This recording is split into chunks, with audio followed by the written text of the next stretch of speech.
There have been dozens of bizarre and hilarious superstitions in the NHL's history. Wayne Gretzky preferred to consume his beverages in a specific order. Ray Bourque, a Hall of Famer, relished changing the laces on his skates, while Glenn Hall would cleanse himself before each game. Here are the weirdest superstitions NHL players have. Ray Bourque and his many pairs of laces. Ray Bourque is an NHL legend and a defender who had an incredible career filled with remarkable honors. He also had an unusual belief that was a little outlandish. Before every game and between each period, the Hall of Famer blue liner would change his laces. Bourque played in 1,826 games in his career, which indicates he used at least 5,478 pairs of laces. He certainly had a plan because he finished his career on top of the globe. Mr. Goalie's cleansing ritual. Glenn Hall was regarded as Mr. Goalie during his career, and he had one of the oddest routines. To calm his anxieties before each game, Hall would induce vomiting in the locker room. Hall concluded his career with 407 victories, multiple Vezina trophies, and 2 Stanley Cups, so it's possible that vomiting before every game helped him stay cool and composed. Wayne Gretzky's beverage ritual. This is probably the most well-known superstition regarding Wayne Gretzky. Gretzky was a man of habit, and he believed in drinking the same beverages between periods. He would also repeat the order of consumption whenever he wanted to quench his thirst. Before returning to the ice for the next period, the Great One would consume a Diet Coke, ice water, Gatorade, and a second Diet Coke. It's an unusual way to drink beverages, but it clearly worked for Gretzky. Stan Mikita's good luck smoke. Stan Mikita has a weird ritual that he repeated throughout his career to bring him luck. Mikita smoked a cigarette between each period of a game and would toss the butt over his left shoulder after he was done. There was no rhyme or reason for this, but it looks to have served the Hall of Famer well in the future. The New York Islanders and a bag of elephant dung. This is one of the NHL's oddest superstitions, and it involves the New York Islanders and a bag of elephant poo. The Islanders defeated the Pittsburgh Penguins in the 1975 playoffs despite trailing 3-0 at the start of the series.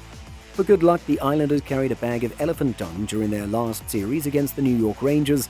The circus was visiting Madison Square Garden at the time, and the prank became a superstitious good luck charm. Arguably, though, carrying a bag of elephant dung around is heavy work. Subscribing to our channel is an equally successful method to get yourself lucky. Patrick Roy talking to his goalposts. Patrick Roy was a Hall of Famer who won 4 Stanley Cups and 3 Conn Smythe trophies throughout his career. However, it appears that Roy did not do it alone, since he had some assistance from his friends.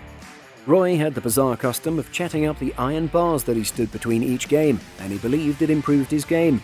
During the 1986 Stanley Cup final, Roy revealed what he speaks about with his friends. Roy explained that he began chatting to the goalposts by mistake. We were playing in Hartford at the time, and I began talking to the goalposts during the national anthem. They, the goalposts, aided me, and I performed well. They won in overtime when a player took a slap shot and hit the post. Asked what he says to the goalposts, Roy said, "I say, come on fellas, help me out. I give them instructions before the game." Every goalie, in my opinion, requires superstition. I always have the goalposts with me. They respond to my questions. They say bong some nights. They do, however, have bad nights on occasion. As strange as it may sound, Roy's superstition was quite successful, and other goaltenders have followed suit to this day. Joe Nivendake and his sticks. The Hall of Famer has a few unique rituals that he adhered to diligently during his career. One of these customs was Nivendake sprinkling baby powder on his sticks. He believed that using baby powder would grant him luck and the capacity to score more goals. Luc Robitaille special taping method. Jeff Marek asked Luc Robitaille if he had any superstitions during his career near the close of the March 6 broadcast of the Marek vs. Wyshynski podcast. The Hall of Famer winger said he taped his sticks with black and white tape before every game. It was something he started doing for no reason, and he could never stop it. My precious. During his NHL career, Eddie the Eagle Belfour was a fantastic goalie. He was inducted into the Hockey Hall of Fame in 2011, and during his career he won a Stanley Cup, 2 Vezina trophies, and 484 games. Belfour, like many others, had a superstition along the way. Belfour's superstition was linked to his goaltender gear. He wouldn't let anyone else touch any of his equipment but himself. He was known to intimidate people who came near or touched his equipment due to his superstition. Clearly not serious about the threat, it's evident how particular he was about who touched his equipment, since he felt he performed best when only he touched it. If he had a bad game or left a soft goal, Belfour was known to totally disassemble elements of his equipment, such as his glove. Gretzky's baby powder.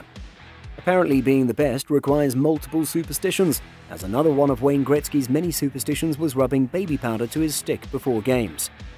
Gretzky may be the most superstitious player in the history of the NHL.